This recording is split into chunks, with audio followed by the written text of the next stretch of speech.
palavra de Deus na primeira carta de Pedro, capítulo de número 5. Aliás, desculpa, irmãos, versículo de número 5, no capítulo de número 2.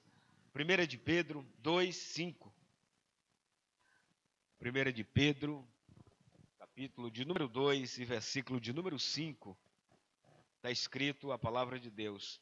Já está lá no final, o livro de Pedro. Mas, para quem tem dúvida, fica entre Gênesis e Apocalipse, é fácil.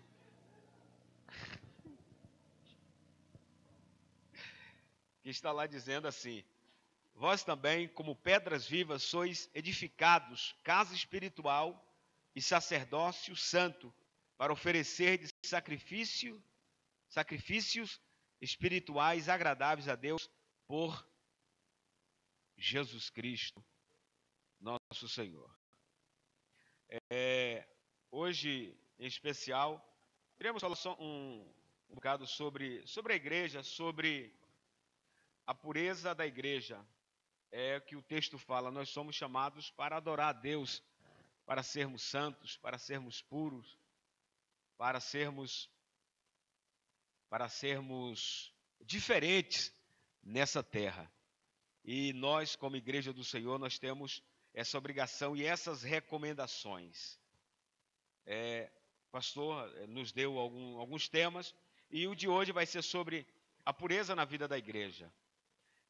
A palavra igreja no Novo Testamento, a palavra grega no Novo Testamento para igreja significa eclésia, que para nós significa chamados para fora. Na antiguidade, ou antigamente, algumas cidades elas tinham costume de fazer reuniões com seus moradores para decidir algo concernente à comunidade. E o que acontecia? As trombetas eram tocadas, soadas, e as pessoas ouviam o som das trombetas. E quando as pessoas ouviam o som das trombetas, as pessoas iam e se reuniam em assembleia. E o que acontecia ali?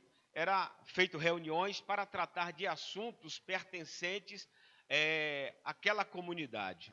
E isso, olhando para o significado da palavra igreja, chamados para fora, a gente percebe que também nós somos chamados para fora. Fora de quê? Fora do mundo de pecado, não do mundo a qual nós vivemos, porque ainda estamos no mundo, mas do sistema, que é um sistema pecaminoso, para viver uma vida de santidade com Deus. Ou seja, nós ouvimos o som do Evangelho, as trombetas de Deus, nós ouvimos a mensagem da salvação, e aí nós saímos do pecado, da vida pecaminosa que vivíamos antigamente, e passamos a estar de fora e estar agora com Deus, sendo igreja de Deus nessa terra. O encargo da igreja nessa terra é anunciar o Evangelho aos pecadores, proclamar a salvação de Cristo. Esse, na verdade, é o objetivo da igreja nessa terra. Jesus, ele chama os seus discípulos e deu uma ordem imperativa dizendo: ide por todo mundo e pregai o Evangelho. O Evangelho é obrigação minha, obrigação sua, pregar o Evangelho. Eu não preciso receber de Deus uma visão, receber de Deus uma revelação, receber de Deus, vamos dizer, uma confirmação se eu devo ou não pregar o Evangelho. A partir do momento que eu fui chamado de fora para fora, desse mundo de pecado, eu tenho o Espírito de Deus na minha vida, e esse Espírito de Deus e a palavra e a ordem que Deus deu, não só para os discípulos, mas para toda a igreja, é para anunciar o Evangelho. Tem uma missionária que ela fez um trabalho que quase ninguém conhece, é uma missionária presbiteriana, que agora não me lembro o nome dela, até Catarina estava mostrando uma vez, a gente estava assistindo alguns vídeos sobre missão, e ela fez uma grande obra para o Senhor nessa terra. E geralmente um pregador que é famoso, um pastor que tem uma história, que tem um trabalho de reconhecimento, geralmente acontece que essa pessoa tem uma visitação de Deus, como aconteceu com Moisés, como aconteceu com Abraão, e como acontece até hoje nos dias que estamos vivendo. E aí perguntaram a ela qual foi a experiência que Deus lhe deu, qual foi o impacto que veio da parte de Deus para ela ir para o campo missionário. Ela disse que não houve nenhum impacto, não houve nenhuma visão, não ouviu nenhuma voz. Ela disse que abriu a Bíblia e viu dizendo lá na Bíblia que ide por todo mundo e pregai o evangelho. Então ela pegou essa palavra, arrumou as suas malas e saiu mundo afora anunciando o evangelho. Ela disse que esse foi o impacto dela, ou seja, é uma obrigação minha, é uma obrigação sua, é uma obrigação da igreja anunciar as boas novas de salvação aos pecadores. Mas essa igreja, ela de fato, ela começou quando? Porque há uma grande confusão em relação à verdadeira igreja, quando começou. Mas nós olhando para o livro de Atos, no capítulo de número 2, a gente percebe que ali é o início da arrancada da igreja, é onde Deus forma o seu grupo, o grupo de pessoas que estavam ali reunidos. Era uma festa tradicional que havia em Jerusalém, e uma das festas mais importantes, juntamente com a festa da Páscoa, que é a festa de Pentecostes. Eles estavam ali reunidos, orando, 40 dias depois da ascensão de Cristo, onde Cristo se despediu e disse que ia mandar o Espírito Santo, mas foi levantado aos céus, ressuscitou e voltou para o seu trono. E estava a igreja ali no cenáculo, ela estava orando e pedindo a Deus o Espírito Santo, porque havia uma promessa sobre eles. Eles estavam aguardando a promessa de Deus, eles estavam esperando o Espírito descer sobre ele, porque Jesus disse: olha, vocês não vão a lugar nenhum, antes que eu vos capacite, antes que eu vos dê o Espírito Santo para suportar todas as provações, para lhes dar sabedoria, poder, autoridade sobre toda a potestade do mal. Então eles estavam ali reunidos, cerca de 120 pessoas, dizem que até a mãe de Jesus estava ali reunidos nesse dia para receber o Espírito Santo, e lá estava orando, e lá estava buscando, e a Bíblia diz que de repente desceu o Espírito sobre os que estavam reunidos, e eles foram cheios do Espírito Santo, e começaram a falar em novas línguas, e Pedro já saiu dali cheio da graça, cheio do poder, e na sua primeira pregação ele conseguiu encher uma igreja e já formar um grande grupo, que foi a conversão de cerca de 3.000 pessoas. Ou seja, ali começa a igreja do Senhor. Ali começa aquilo que Deus desejou. Ali começa aquilo que Cristo tinha projetado, a sua vinda aqui na terra. Ele morreu, ressuscitou, mas formou a igreja para levar o seu nome para os pecadores se converterem e aceitarem Cristo como Salvador. Mas a igreja ela tem os seus padrões, a igreja ela tem os seus dogmas, a igreja ela tem a sua fé, a sua disciplina. E a gente vê por aí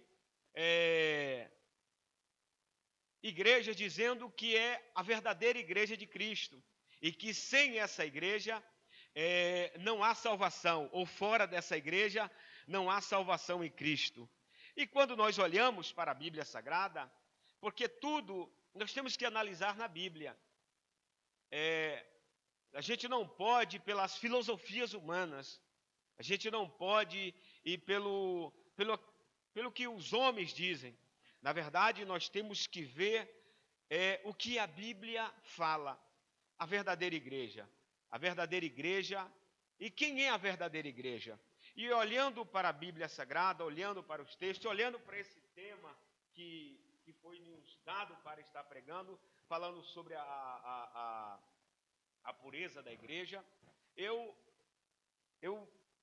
fiz alguns tópicos em relação a isso. Eu fiz alguns tópicos em relação à verdadeira igreja de Cristo e como se manter essa pureza, porque nós às vezes começamos bem a nossa caminhada, às vezes nos mantendo, a gente começa a nossa corrida aos céus de forma boa, mas com o passar do tempo as coisas vão mudando, as coisas vão se alterando, e às vezes o fogo já não é mais o mesmo, a nossa vida espiritual já não é mais a mesma, E é preciso, às vezes, fazer uma reciclagem, é preciso fazer uma retrospectiva da nossa vida, porque a gente às vezes começa bem. É como a história de vários reis na Bíblia Sagrada, como Saul, que começou a sua vida, a sua carreira, 2 anos, foi um sucesso. Era elogiado porque fazia a vontade de Deus. Assim também a igreja. A igreja ela não pode perder o seu alvo, não pode perder o seu foco, a sua pureza. E a sua pureza está em obedecer a palavra de Deus. A sua pureza está em manter a verdadeira visão, a verdadeira doutrina apostólica, a verdadeira doutrina dos apóstolos e de Cristo. É nisso que constitui a pureza da igreja. Quando eu falo isso, eu falo de igreja no modo geral, porque a igreja de Cristo, ela não é uma denominação em si, ela não é a comunidade cristã da Mortosa. A igreja de Cristo, ela não é simplesmente a Assembleia de Deus, a Batista, os irmãos e várias denominações que existem mundo afora. A igreja de Cristo é um grupo de pessoas. Esse grupo de pessoas, eles congregam, às vezes, nessas denominações evangélicas, essas denominações protestantes que são espalhadas pelo mundo afora. Mas, por exemplo, tem irmãos em Marrocos que não tem uma denominação para congregar, mas é a igreja de Cristo. Tem irmãos debaixo da cortina de ferro na China, que eles estão lá sendo perseguidos pela tirania, aqueles homens que não querem que o evangelho seja proclamado nesses lugares. Tem países como Cuba e outros, e a Rússia, antigamente também era assim, a ex-União Soviética, o comunismo, que impedia de alguém falar do nome do Senhor Jesus. E não havia uma placa lá na frente dizendo Assembleia Batista, Comunidade Mortosa, não. Mas esses irmãos congregavam escondidos, congregavam insoltos, congregavam de maneira secreta, para que o governo não viesse descobrir e matar, como já morreu muitos quando descobria que era crente em Jesus Cristo. A igreja de Cristo, ela está espalhada nos quadrantes da terra, nos 4 cantos dessa terra. A igreja de Cristo, ela está às vezes escondida, ela está visível, como eu estou vendo vocês, como existe aí essa placa na frente, alguém entra, mas na verdade a igreja de Cristo somos nós, é cada um de nós. A igreja de Cristo, ela pode estar lá na China nesse momento e o governo chinês está procurando para matar alguém que está pronunciando o nome de Jesus. Por exemplo, Marrocos. Marrocos não é um país laico, é uma república islâmica. Lá você não pode abrir uma comunidade, mas lá existem pessoas escondidas dentro dos seus lares, proclamando, falando de forma sutil o evangelho de Jesus Cristo. Isso é sim a igreja de Deus. É a igreja, eu posso dizer que a igreja é invisível, porque é a igreja onde a gente não vê, mas um dia essa igreja ela vai ser reunida no arrebatamento. Essa igreja ela vai ser trazida do Japão, do Brasil, de Portugal, da Espanha, da China, de lugares tão remotos como da selva amazônica, ou seja, de vários lugares do mundo. Lá está a igreja e um dia todos nós nos reuniremos em uma só língua, em uma só voz e cantaremos diante do trono, prostrado diante dele, louvaremos ao nome do Senhor. Aí está a verdadeira igreja de Cristo. Essa igreja de Cristo, então, ela tem que se manter com a sua visão pura. Com a sua visão pura. A igreja de Cristo, a verdadeira igreja de Cristo, ela tem uma visão cristológica. A verdadeira igreja de Cristo, ela tem uma visão cristológica. Jesus, no livro de Mateus, no capítulo de número 16, Jesus ele indaga os seus discípulos. Ele, em uma conversa com os seus discípulos, ele chega para os seus discípulos e diz: olha, o que os homens eles estão pensando de mim? Jesus ele quis saber a respeito de si próprio. Qual seria a repercussão da sua pessoa, do seu nome, no local onde ele estava anunciando. E ele queria saber dos discípulos o que as pessoas estavam pensando dele, o que estavam achando dele. o que as pessoas estavam comentando a respeito da sua pessoa. Jesus estava curioso em saber. E aí, alguns discípulos disseram, olha o Senhor, tem algumas pessoas achando que o Senhor é João Batista. Agora tem outros que acham que o Senhor é o profeta Elias. Agora tem outros achando que o Senhor é mais um dos profetas que surgiu por aí. E aí começou a discussão, um achando isso, um achando aquilo. Aí Jesus vira para o seu grupo, para a sua igreja, que ali já estava a igreja de Cristo sendo formada. Jesus vira para os seus discípulos, e vocês? O que vocês acham que eu sou? Pedro, cheio já do Espírito Santo de Deus, eu acredito que ele olha para Jesus, tu és o Cristo, o Filho de Deus. Aí Jesus, olhando para Pedro, ele disse o seguinte, que sobre aquela pedra ele edificaria a sua igreja.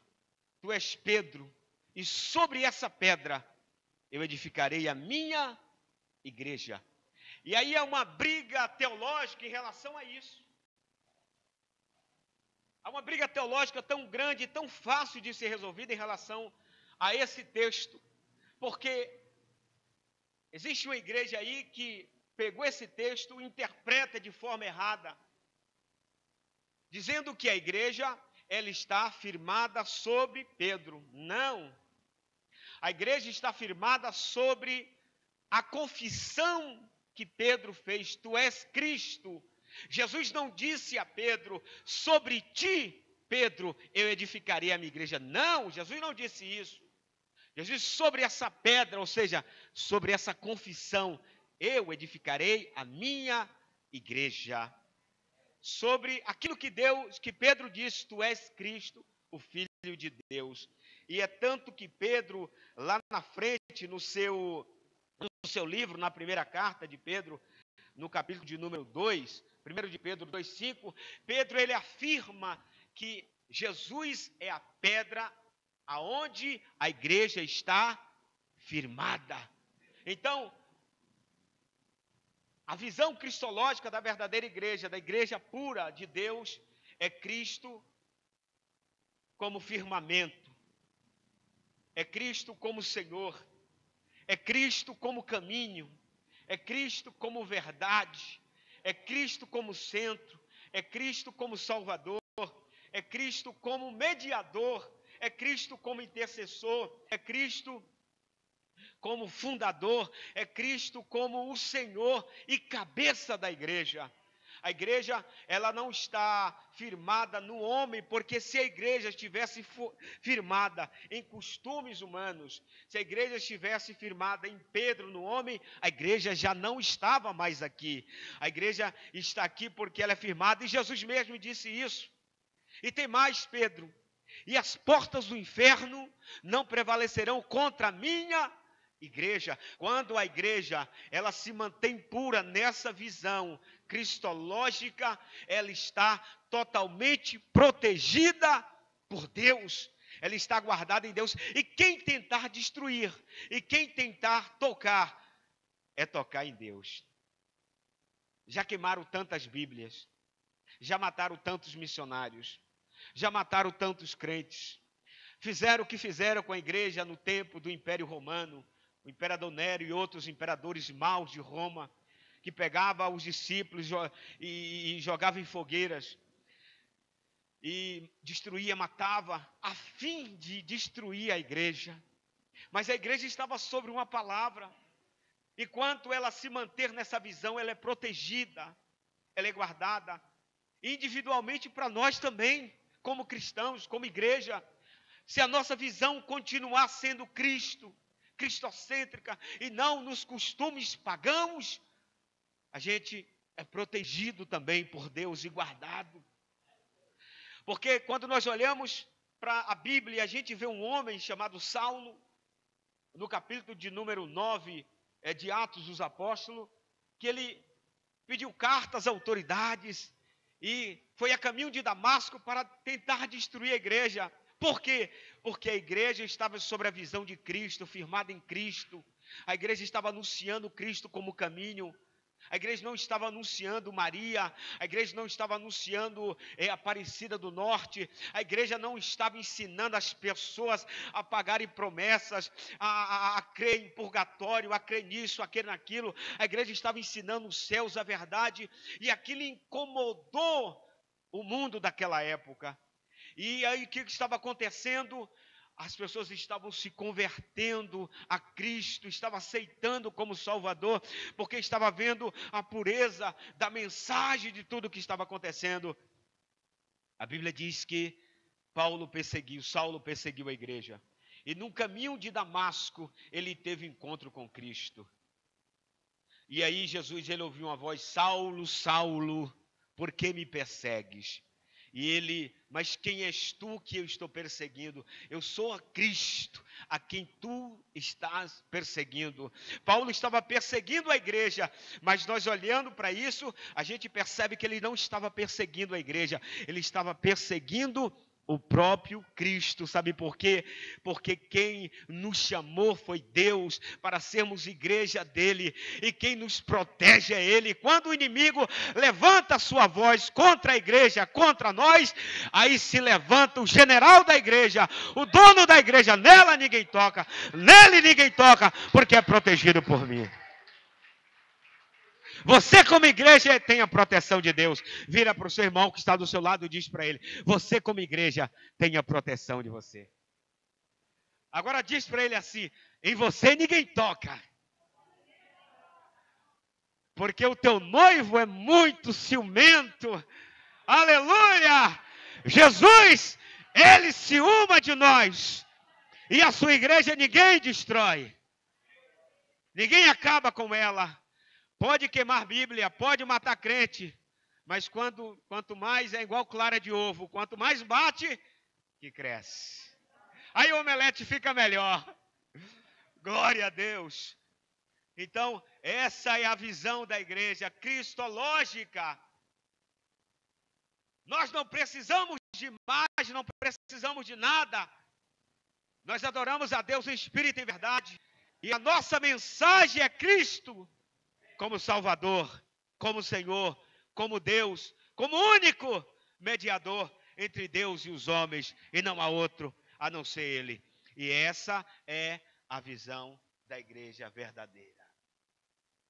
Essa é a visão. Quando você vê por aí algum dizendo: é a igreja evangélica, é a igreja isso, é a igreja aquilo, mas se você percebe que a visão dele já não está mais em Cristo, está se prostituindo.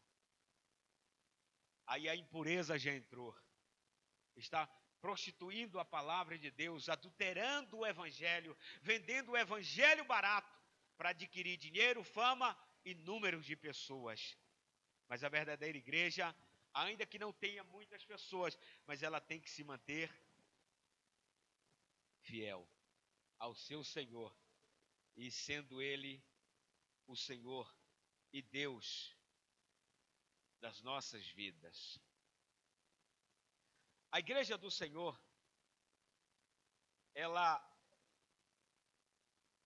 se mantém pura quando ela sustenta uma norma, uma conduta moral e espiritual.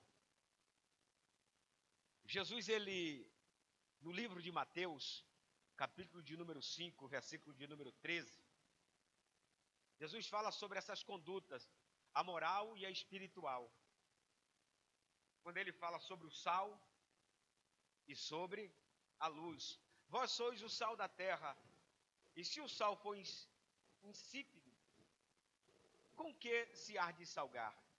Para nada mais presta, senão para lançar fora e ser pisado pelos homens. Vós sois a luz do mundo. Não se pode esconder uma cidade edificada sobre um monte, nem se acende a candeia e se coloca debaixo do alqueire, mas no velador, e dá luz a todos que está na casa. Então fala de duas normas, a moral e a norma espiritual. O sal, na verdade, fala da preservação, fala do gosto, fala do sabor. O sal fala do equilíbrio. Essa ética fala mais da pureza da vida cristã. O apóstolo Pedro, na sua primeira carta, no capítulo de 1, verso 5, verso 15, ele disse que nós temos que sermos santos em toda forma de viver, porque Deus é santo e Ele nos chamou para a santidade. Então isso fala do sal, da pureza, porque nós estamos vivendo em um mundo que está sob o domínio do pecado, um mundo de impureza, um mundo que não conhece mais a Deus, um mundo que zomba das coisas de Deus, um mundo que está cada dia trocando os valores, a sociedade está mudando os valores, aquilo que é certo está sendo errado, a verdade está sendo tocada por mentira e assim por diante. Nós, como servos de Deus, nós estamos aqui neste mundo e temos como sal, nós temos que nos preservar, nós temos que ser puro, nós temos que nos guardar para Deus, ou seja, nós temos que ser santo. Santo significa separado, separado da impureza, separado do pecado. E quando eu leio esse texto, já vem logo na minha memória o texto de Daniel, que quando Daniel chegou no palácio, e Daniel descobriu que a comida que era servida na mesa do rei, lá da Babilônia, antes de chegar até a mesa, aquela comida passava pelos templos e era sacrificada primeiro aos ídolos e depois ia servir ao rei.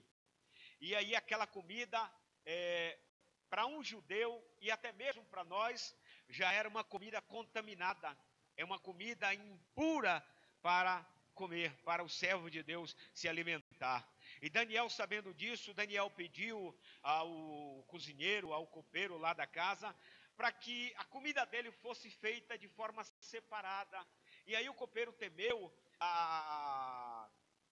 aquele pedido, mas Daniel pediu e ele fez, e Daniel se alimentou com legumes, comeu legumes, e quando Daniel se apresentou na presença do rei, o rei viu mais beleza em Daniel, mais sabedoria em Daniel, e em seus amigos, Mesaque, Sadraque, Abednego, que era Misael, e Ananias e Azarias, e ele percebeu que sobre aqueles jovens havia mais beleza e mais sabedoria.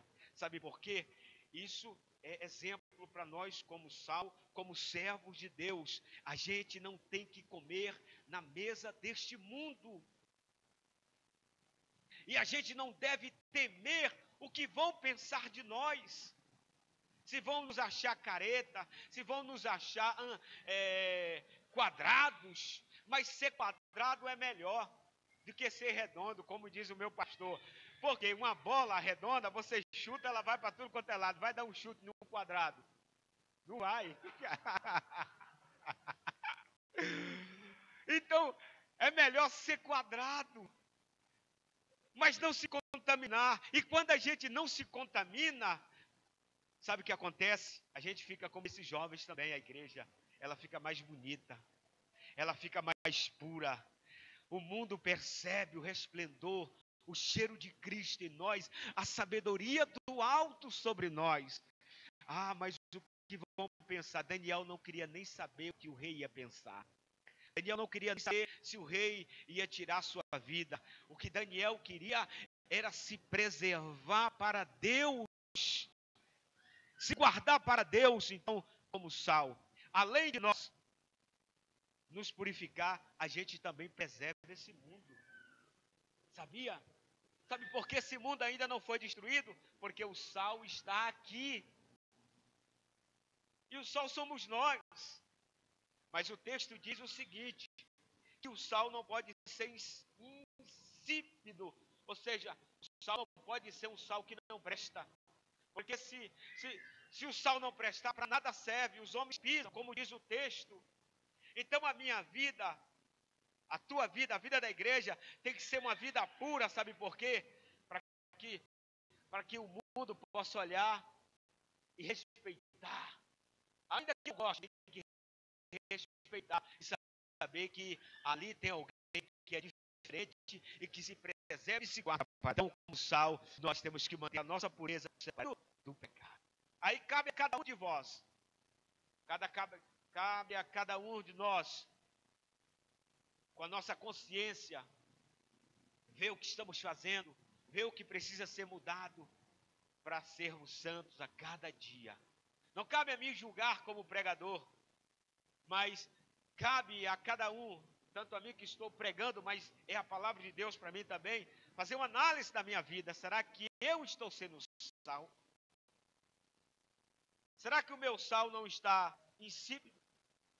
Será que a minha vida, como é que está a minha vida?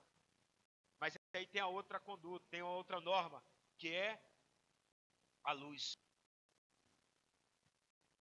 A luz fala da nossa vida, da nossa atitude, do nosso relacionamento e de todo o nosso modo de viver na igreja, na sociedade, enfim, é a nossa vida, o que aparece mais. Eu vejo o sal como algo secreto, como algo escondido. É onde os olhos do homem não chegam, aí chegam os olhos de Deus. A nossa pureza, a nossa consciência, a nossa vida particular. Mas quando eu olho para o texto, para a luz, por quê? Porque no versículo 16 é o que está lá Jesus dizendo: assim resplandeça a vossa luz diante dos homens, para que vejam as vossas obras e glorifique a Deus, ao nosso Pai que está nos céus. Então isso fala do nosso comportamento diante da sociedade, e o nosso comportamento diante da sociedade também tem que ser um comportamento santo. Tem que ser um comportamento digno. Pronto, o pastor me ajudou. Um comportamento reto. Por que um comportamento digno? Infelizmente, muitos têm se comportado de maneira errada. Muitos não estão de acordo com o que a Bíblia nos pede. E por causa de muitos perecem. Por causa de um comportamento de um pastor, um comportamento errado de um membro de uma denominação, de uma igreja, pode levar as pessoas a olharem para nós como também somos assim como ele. Antigamente, eu vou falar algo aqui, está sendo gravado, mas Jesus aqui, ele não escondeu nada. E também a gente não pode esconder os erros que acontecem no meio da igreja. Antigamente, no meu país, no Brasil, quando chegava um crente para comprar em uma loja, às vezes nem o bilhete de identidade o dono da loja pedia.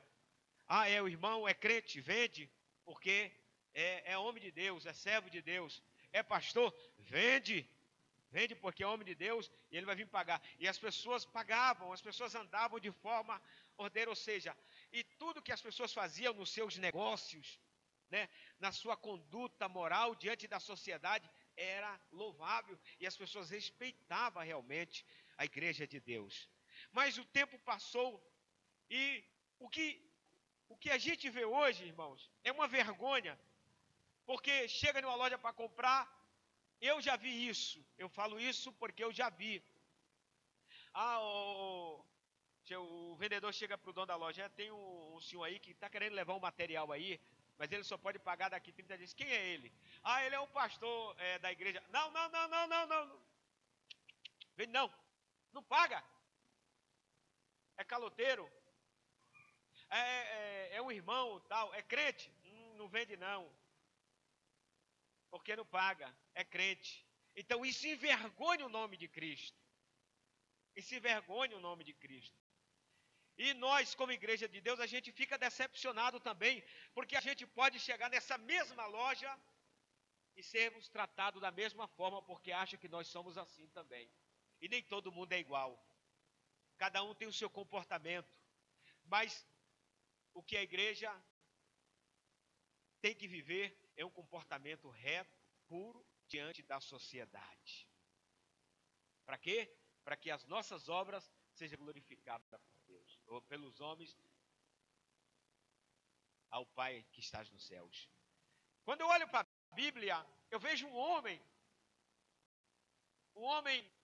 passando em uma cidade, um profeta chamado Eliseu.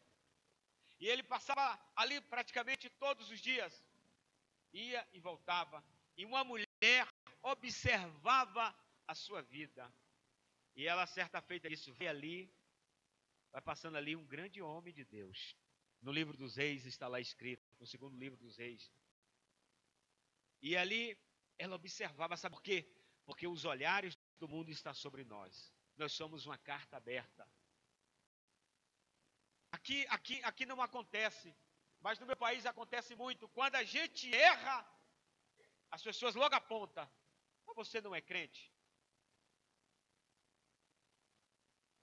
Mas você não é crente? Por que você está fazendo isso? Ah, se for para ser igual a você, nem na sua igreja eu vou.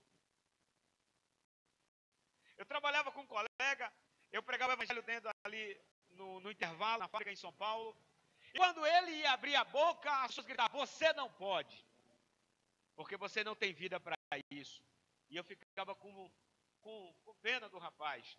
Ia conversar com ele e aconselhá-lo para ele mudar de vida, para que ele pudesse abrir a boca dele e falar de Jesus. Porque se não tivermos uma vida digna, reta, que os homens possam ver em nós o brilho e a certeza que temos que Cristo é o nosso Senhor, e vivemos uma vida digna, a pessoa não vai nos respeitar. Não vai aceitar a minha e a tua pregação. Não vai aceitar a pregação da igreja. Sabe por quê? Porque o adversário de nossa vida, de nossa alma, ele vive nos acusando de dia e de noite, procurando os nossos erros, as nossas falhas, para nos acusar diante de Deus e diante dos homens. Mas a Bíblia diz que nós somos luz. Nós somos luz. E a nossa luz, ela não deve estar escondida. A nossa luz tem que estar em cima. Imagine se essa luz estivesse debaixo das cadeiras. Estava aqui tudo escuro, mas onde a luz está? Ela está em cima, todos estão vendo, ela está clareando. No mundo de escuridão que estamos vivendo, nós somos luz para dar claridade a esse mundo pecaminoso, esse mundo que não tem padrão mais, esse mundo que não tem referência mais, esse mundo onde a corrupção chegou em todos os lados, não só no Brasil, mas no mundo todo. A igreja está aqui como luz, como representante de Deus, como sacerdócio de Deus nessa terra, para mostrar para o mundo que ainda existe uma luz, e essa luz de Deus está sobre nós. Então nós temos que fazer mais uma reflexão. Como é que está o meu comportamento? Como é que está a minha pureza cristã? Como é que está a minha vida? Dentro da minha casa, com a minha esposa, com meus filhos, meu trabalho, na escola, na faculdade onde estou. Como é que está a minha vida diante dos homens? Porque Jesus se preocupou em saber disso. Como é que está o meu comportamento? Será que eu tenho uma autoridade de falar de Jesus para o meu vizinho? Será que eu tenho uma autoridade de falar de Jesus para os meus amigos? Será que eu tenho autoridade? Porque quando não autoridade é porque estamos vivendo pior ou igual a eles. Mas você, como cristão, faça a sua reflexão e seja puro e seja luz. Eu, como cristão, eu tenho que ver como é que está o meu comportamento. E se estiver mal, eu tenho que mudar. Porque a Bíblia diz que o fogo, ele não pode se apagar num altar. O fogo tem que arder continuamente no altar, é o que está lá em Levítico. Fogo tem que... A chama não pode se apagar. Então, a luz, o fogo, ela não pode se apagar na minha candeia. E quando o fogo está se apagando, o que eu tenho que fazer? Buscar azeite. E como se busca azeite? Quando o fogo está se apagando. É mudando o comportamento, é deixando de fazer o que está apagando a luz de Deus na minha vida e me lançando diante de Deus e buscando de Deus azeite para a minha candeia, para que o fogo continue a arder, para que os homens possam ver que nesse mundo ainda existe uma esperança, e a esperança está na mão da igreja do Senhor, que é anunciar a Jesus como única esperança desse mundo. Vira para o teu irmão e faz uma pergunta para ele: como está a tua candeia? Tem azeite? Agora fala para ele: não deixe o fogo se apagar. Põe azeite que o Espírito sopra. O fogo se acende. Põe azeite, eu preciso pôr azeite na minha candeia. Você precisa pôr azeite na sua candeia. E se o azeite estiver acabando, olha, lá em cima tem uma fonte que não para de jorrar azeite. É só clamar. Porque a Bíblia diz no texto: enquanto tinha vasos, tinha azeite. Acabou os vasos, acabou o azeite. Enquanto tiver lugar para entrar azeite aí, o Espírito de Deus está botando azeite. Enquanto tiver vaso querendo azeite, querendo pureza, querendo santidade na sua vida, no seu comportamento, aí azeite. É porque não é fácil ser igreja. Não é fácil ser igreja. A coisa mais difícil nesse mundo é ser igreja de Deus. Não é fácil ser igreja. Não é fácil ser sal, se preservar do pecado. Não é fácil ser luz. O meu comportamento, a minha vida, no todo tem que mudar. Igreja, e nós temos que manter essa pureza. Nós somos sal, nós somos luz.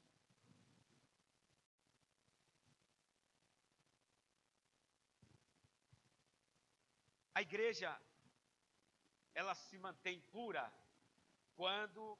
Eu já estou acabando. A igreja se mantém pura quando ela usa uma coisa que quase ninguém gosta. Tem que ser.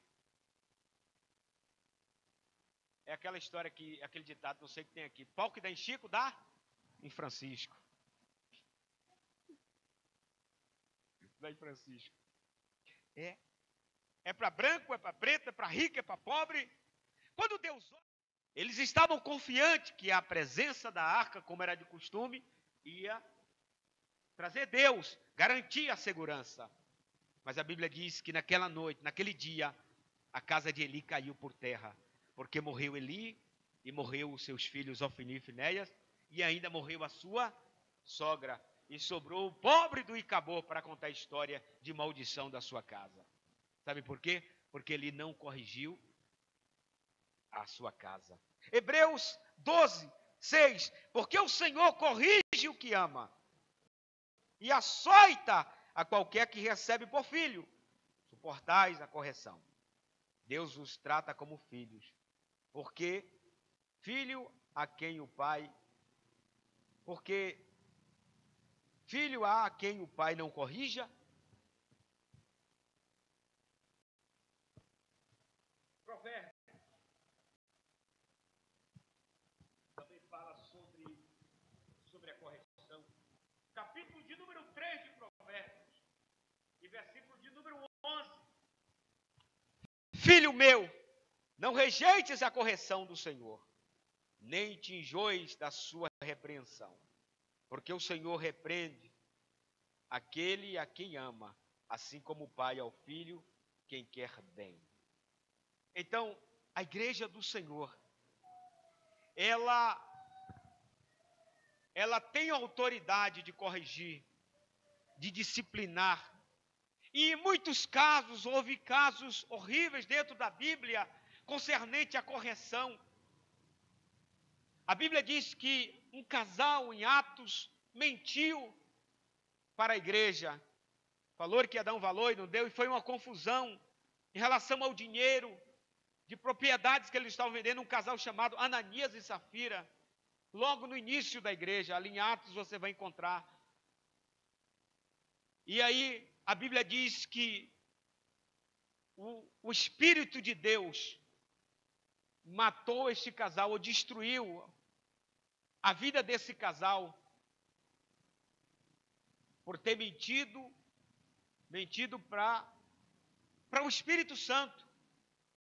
Porque, na verdade, eles não mentiram para Pedro, mas eles queriam enganar o próprio Espírito Santo. E isso não foi a igreja que disciplinou, foi o próprio Espírito de Deus. Porque talvez Pedro ia dar uma correção e ia dar uma disciplina, ou até mesmo ia ser excluído do hall de membro da igreja. Mas o Espírito de Deus, ele preservou a igreja, porque quando a impureza ela começa a entrar, quando um pouquinho de fermento começa a entrar, é o sinal para estragar toda a massa, como diz a Bíblia Sagrada. Então a igreja como organismo vivo, para se manter na pureza, tem que haver disciplina para com os meus erros e para com os teus erros. E a disciplina faz bem para a igreja e faz bem para quem está sendo corrigido, porque o tal vai se arrepender dos seus pecados. O tal vai olhar para si próprio e vai se consertar. É como diz a Bíblia, se o teu olho te condena, arranque-o, não é de forma literal, mas de uma forma simbólica. Se o teu olho está te destruindo, impedindo de entrar no céu, arranque. Se é a tua mão, arranque. Porque é melhor entrar no céu sem um olho e sem a mão, de que ir para o inferno com a mão e com os dois olhos. Então é melhor ser corrigido aqui. Se eu pecar, e se você pecar, o pastor não pode ser omisso, eu não posso ser omisso com o meu pecado e nem com o teu pecado. A liderança da igreja tem que corrigir, porque vai fazer bem para a minha vida e para a minha alma. Porque se ele não me corrigir, sabe o que vai acontecer? As trombetas vão soar. A igreja vai ser arrebatada, a salvação é individual. E aí, quem que estava em pecado vai condenar? Vai condenar o senhor, pastor. E não vai te encontrar aqui. Eu estou fazendo para que vocês entendam. Se você for o pastor, a pastora da igreja, vai condenar você. Por que aquele pastor não me corrigiu? A igreja subiu e eu fiquei. Se ele tivesse me falado que eu estava em pecado, que eu estava vivendo, mas ele sempre concordou com os meus erros. Com medo de me machucar, não me disciplinou. Jesus voltou e eu fiquei.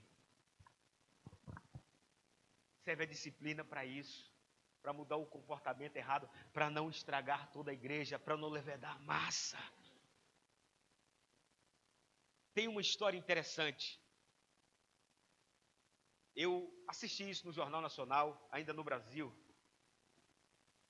Foi uma reportagem que deu da pena capital, né? A pena de morte que existe nos Estados Unidos. O filho estava condenado à morte. Estados Unidos é assim.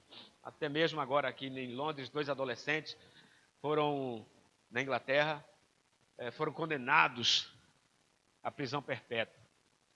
E aí, geralmente, se despede de alguém da família, né? E a mãe foi lá se despedir do filho. Quando chegou lá na cadeia, no local onde ele ia ser morto, o filho começou a chorar e começou a acusar a mãe. Isso não é história inventada. E dizer: mãe, eu estou aqui, sabe por quê? A culpa é sua, mãe. Mas por que, meu filho, a culpa é minha? Sabe por quê, mãe? Porque quando eu aprontava, quando eu vivia de forma errada, chegava em casa, a senhora apoiava os meus erros. A senhora nunca me corrigiu. E eu vivia assim, até cheguei a esse estado. A mãe saiu de lá arrebentada. Assim mesmo é a igreja. Se a igreja não corrigir os erros dos membros, ela vai ser culpada pelas almas daqueles que vão se perder. Então, se um dia você errar, se eu errar, vai vir a correção. E a correção é para te edificar. Ela dói logo no início. mas ela edifica, ela traz alívio, ela traz o perdão de Deus. Jesus, ele usou esse método também. Jesus, quando ele olha para as 12 igrejas da Ásia, ele viu a impureza na igreja da Ásia. No capítulo de número 2 de Apocalipse, está lá 7 igrejas da Ásia. Tem várias delas, Laodiceia, Esmina e tal. Você vai ver os nomes dessas igrejas aí. O tempo já não nos espera. E Jesus, ele aponta os pontos positivos dessas igrejas. Ele chega para uma e diz que estava assim, estava bem e assim, mas tenho contra ti. Ah, você está assim, fez isso, muito bem, mas tenho contra ti. Ah, você fez isso, mas tenho contra ti. Aí Jesus ele elogiou, porque a correção, a disciplina, ela tem que ser dada também com mansidão, né? Mas tem que dar a disciplina. Jesus elogia o papel da igreja. Aquela que estava boa, ele disse que está tudo ok, elogiou e mandou continuar dessa forma. Mas depois ele disse para as outras, agora arrependa-te, muda-te, volta ao primeiro amor. Jesus, ele elogiou, mas quis sarar, quis tirar o pecado do meio da sua igreja para que ela voltasse ao seu padrão normal de santidade. Então, igreja é isso. Igreja tem correção, tem disciplina, e isso mantém a pureza da igreja na terra. A igreja não é uma casa sem ordem. A igreja não é a casa da vovó Joana, como a gente costuma dizer lá no Brasil, a casa da Dinda. Não. A igreja, ela é propriedade particular ou peculiar de Deus, do Deus vivo. E por isso, Deus zela por ela e pelos membros dessa igreja. Ou seja, Deus zela pela sua igreja e por isso Ele usa a correção para nos edificar e nos guardar. Porque a salvação, ela é individual. Eu não vou segurar na barra da minha esposa quando Jesus voltar. E nem ela na minha barra. É por isso que a Bíblia fala que vai estar 2 dormindo, um vai desaparecer, o outro vai ficar. Porque ela é individual. Ah, mamãe sumiu, eu quero ir. Deixa eu ir, não vai nem dar tempo falar isso. Então a salvação é individual. E o que eu vejo nesse texto, nessas correções, eu tenho que policiar a minha vida. Vira para o seu irmão e fala para ele assim, ó, você tem que policiar a sua vida. Se põe de pé em nome de Jesus. Você tem que policiar a sua vida. Você tem que se corrigir a si próprio e ajudar a outros a se manter na presença de Deus. De pé em nome de Jesus.